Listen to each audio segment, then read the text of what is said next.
Assalamualaikum warahmatullahi wabarakatuh.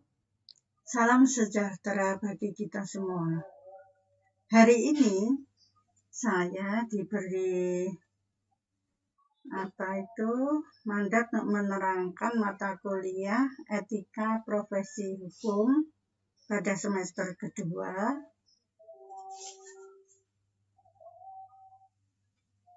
Dengan aturan bahwa yang mengikuti kuliah ini absensinya melalui WA. Untuk termin pertama dalam pembelajaran kuliah ini, yaitu yang ingin saya capai adalah mahasiswa dapat memahami perkembangan ilmu etika dan etika profesi.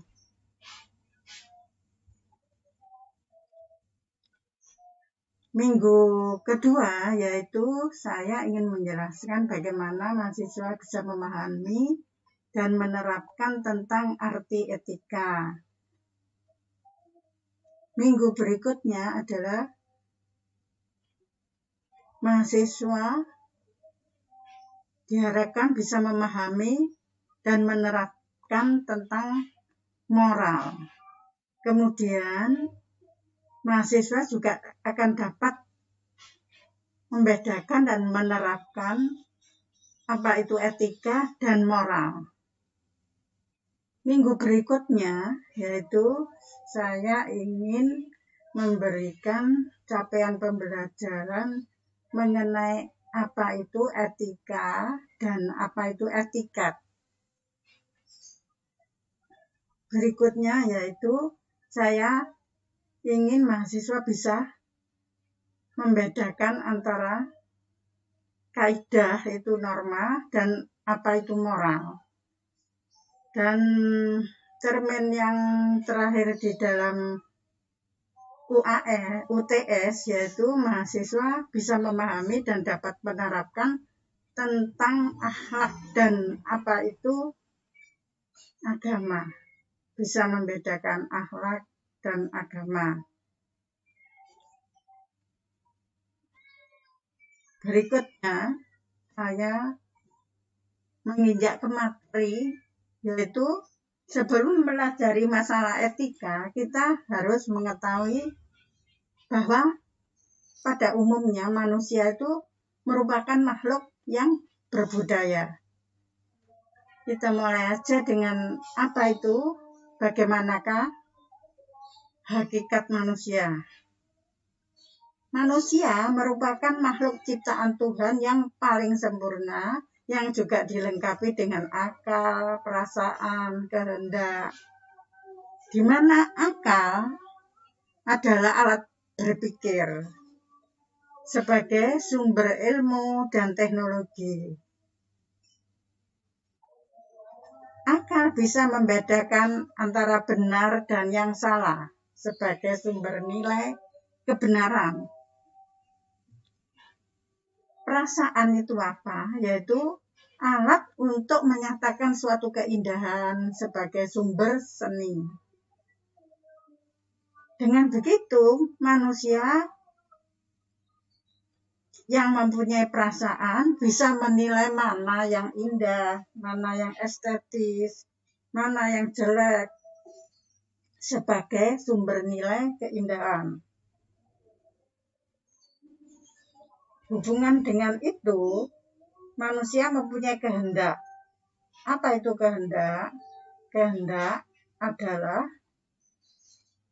alat untuk menyatakan pilihan sebagai sumber kebaikan. Dengan kehendak itu, manusia dapat menilai mana yang baik dan mana yang buruk sebagai sumber nilai moral. Nah, itu intinya bagaimana hakikat manusia itu sebenarnya. Ada seorang filosof Denmark yang melopori ajaran eksistensialisme, yaitu Søren Kierkegaard. Kierkegaard yang memandang bahwa manusia secara konkret seperti yang kita alami dalam kehidupan sehari-hari, di mana eksistensi manusia itu dalam konteks kehidupan konkret adalah makhluk alamiah yang terkait dengan lingkungannya, yang memiliki sifat-sifat alamiah dan tunduk pada hukum alamiah pula, di mana keterikatan manusia dengan lingkungannya itu tercermin pada kehidupan sosial, di mana ada kaitannya daya rasa sosial dan juga ada daya rasa etis dalam kehidupan manusia. Untuk menyempurnakan hidupnya, manusia harus bekerja keras dan berkarya. Di mana bekerja dan berkarya itu merupakan kebutuhan dan sekaligus bukti bahwa manusia itu berkualitas dan bermartabat sebagai manusia. Itu ajaran eksistensialisme dari Søren Kierkegaard pada abad 19. Menurut Søren Kierkegaard, bahwa kehidupan manusia itu bermula dari taraf estetika, kemudian meningkat ke taraf etis, dan terakhir menginjak ke taraf religius. Estetis, kemudian etis, dan religius. Itu kehidupan manusia. Manusia itu mampu menangkap alam sekitarnya sebagai alam yang mengagumkan dan mengungkapkannya kembali dalam bentuk karya seni, seperti tulisan, patung, tarian, nyanyian yang indah, yang merdu. Itu taraf dalam bentuk manusia dalam meningkatkan kehidupan estetis, ke taraf manusia dalam bentuk perbuatan yang bebas dan bertanggung jawab yang berkaitan dengan nilai moral. Pada taraf kehidupan religius, keagamaan atau kepercayaan, manusia menghayati pertemuannya dengan Tuhan sebagai penciptanya dalam bentuk ketaatan atau ketakwaan. Makin dekat manusia dengan Tuhannya, maka makin dekat pula dia pada kesempurnaan hidupnya. Dan makin jauh dia dari sesuatu yang gelisah dan keraguan. Kalau manusia itu dekat dengan Tuhannya.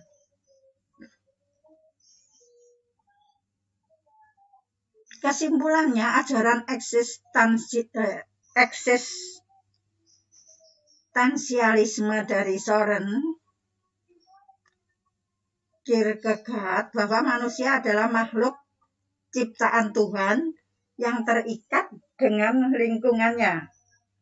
Kesempurnaannya itu dibuktikan oleh kemampuannya bekerja keras dan berkarya serta penghayatan terhadap Tuhan sebagai penciptanya.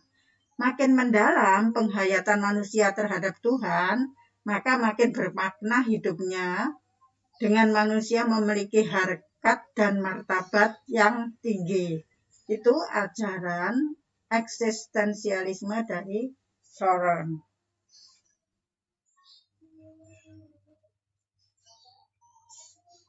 Kalau ada yang ingin bertanya, bisa melalui chat ya, atau melalui WA.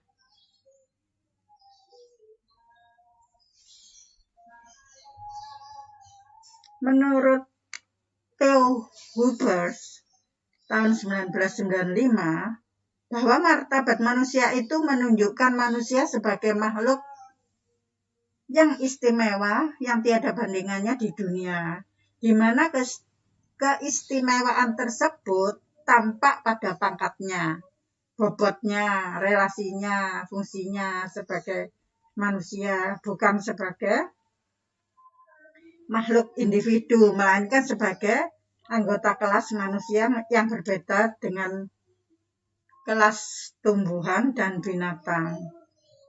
Karena manusia mempunyai derajat yang tinggi ya.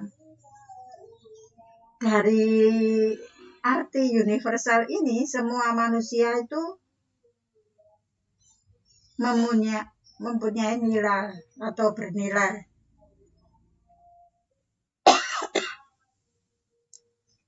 Sesuai dengan nilainya, semua manusia itu harus dihormati.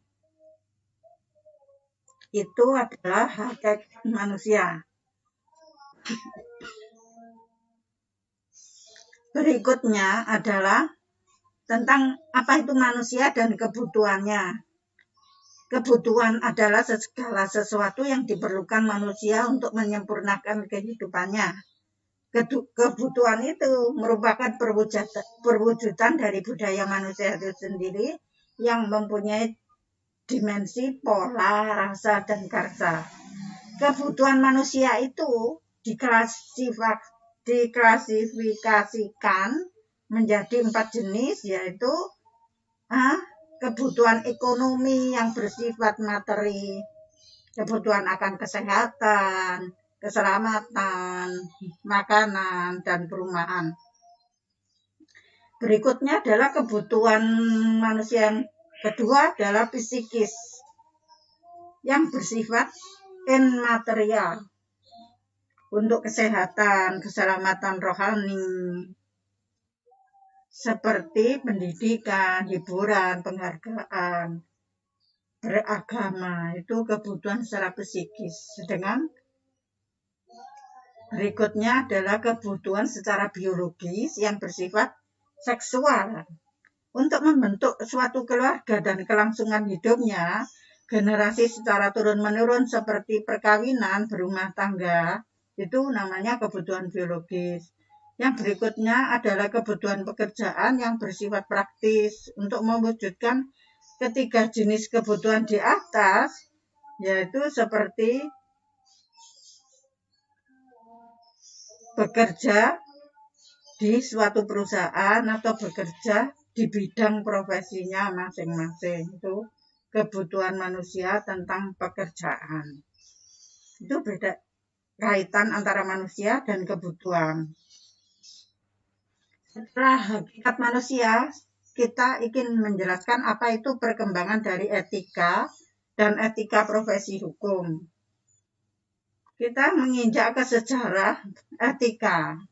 Etika atau filsafat moral itu berhubungan dengan nilai-nilai dan konsep tentang seharusnya. Itu menurut Karl Ewing. Sedangkan yang pertama kita melihat kepada etika periode Yunani, yaitu ada paham yang namanya antitense yang hidup pada tahun 444 sampai 370 sebelum Masehi, yaitu yang ajarannya mengatakan bahwa ketuhanan itu bersih dari segala kebutuhan. Dan sebaik-baiknya manusia itu yang perangai dengan berakhlak ketuhanan. Maka ia ingin mengurangi kebutuhannya sedapat mungkin. Rela dengan sedikit, suka menanggung penderitaan orang lain, atau kebalikannya selalu mengabaikan orang lain, dan orang menghinakan orang kaya, atau mengingkari adanya kelezatan, tidak peduli adanya kemiskinan, dan cercaan manusia selama ini yang berpegangan dengan kebenaran. Itu paham antitese,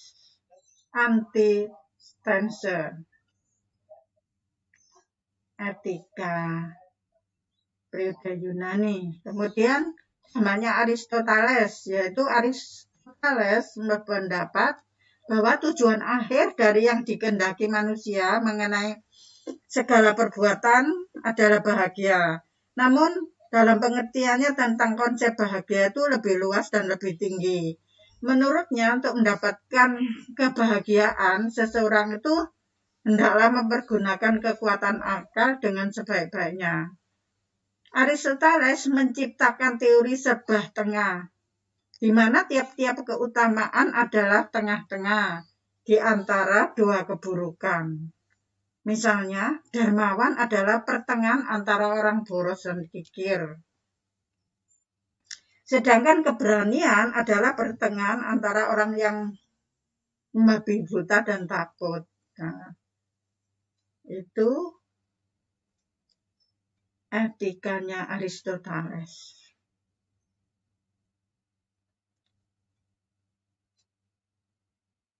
Dalam hal ini berarti Aristoteles telah menciptakan suatu teori yang serba tengah, di mana tiap-tiap keutamaan adalah tengah-tengah di antara dua keburukan. Misalnya, seorang dermawan adalah pertengahan antara boros dan kikir. Keberanian adalah pertengahan dari orang yang membabi buta dan takut. Nah, itu paham etika dari Aristoteles. Pada akhir abad ketiga, tersiarlah agama Nasrani di Eropa. Agama tersebut merubah pikiran manusia yang membawa pokok-pokok akhlak tersebut dalam Taurat. Memberi pelajaran kepada manusia bahwa Tuhan adalah sumber segala akhlak.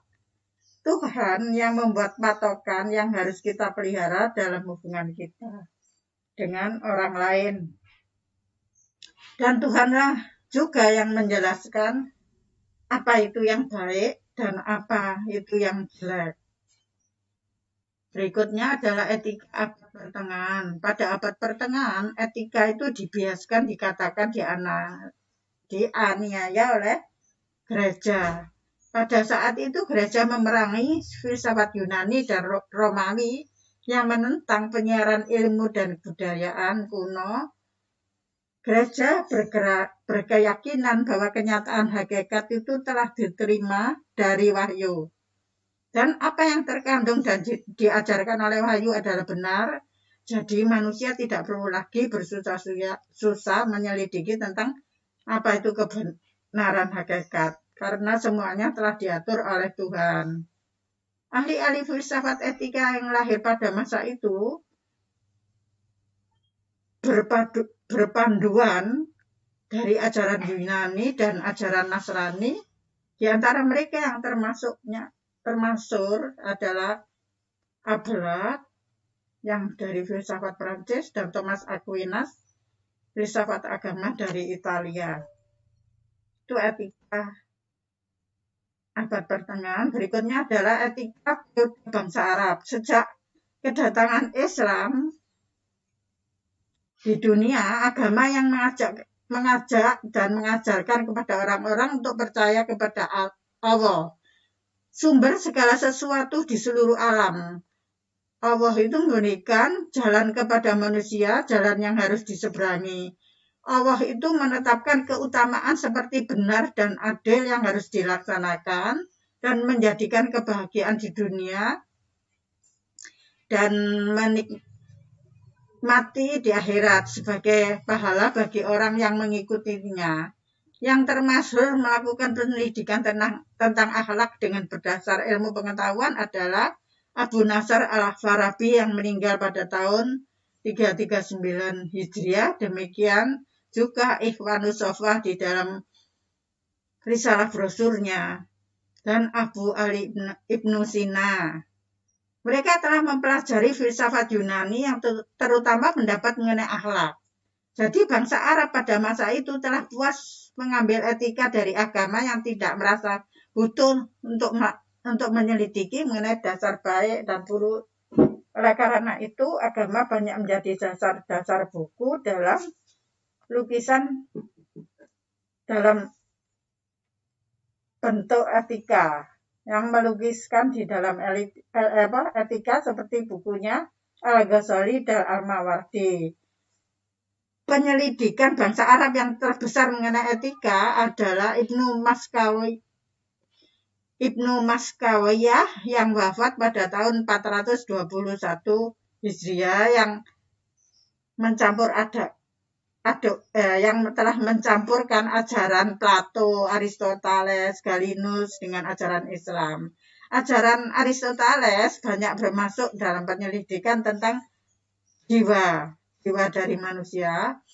Berikutnya yang terakhir adalah etika periode abad modern. Descartes, seorang ahli filsafat Perancis termasuk pendiri filsafat baru untuk ilmu pengetahuan, ya, menetapkan dasar-dasar daripada etika adalah yang pertama tidak menerima sesuatu yang belum diperiksa akal dan nyata adanya. Dan apa yang tumbuhnya dari adat kebiasaan saja yang wajib ditolak. Di dalam penyelidikannya harus kita mulai dari yang sekecil-kecilnya lalu meningkat ke hal-hal yang besar. Jangan menetapkan sesuatu hukum akan kebenaran suatu hal sehingga menyatakan dengan ujian. Namun di antara ahli-ahli ilmu pengetahuan bangsa Jerman yang merupakan pengaruh besar dalam akhlak adalah Spinoza tahun 1770 sampai 1831. Hegel 1777-1831, juga Immanuel Kant 1724 sampai dengan tahun 1831. Itu tadi sejarah daripada etika. Dalam era globalisasi, etika, liberalisme, dan sosialisme itu terjadi pergeseran yang terjadi pada paham sosialisme maupun liberalisme. Menjelang globalisasi akan keberhasilan liberalisme negara-negara industri. Campur tangan pemerintah di bidang sosial politik itu sangat dominan, di mana sistem jaminan sosial yang direncanakan diselenggarakan oleh pemerintah dengan maksud membantu masyarakat miskin.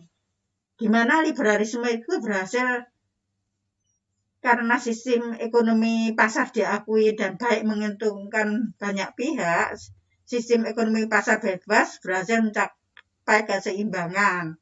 Sehingga bahwa sistem ekonomi komunis itu diruntuhkan. Kemudian liberalisasi dan globalisasi ekonomi pasar berkembang ke seluruh dunia. Nah, itu tadi sejarah daripada atau perkembangan dari etika dan etika profesi.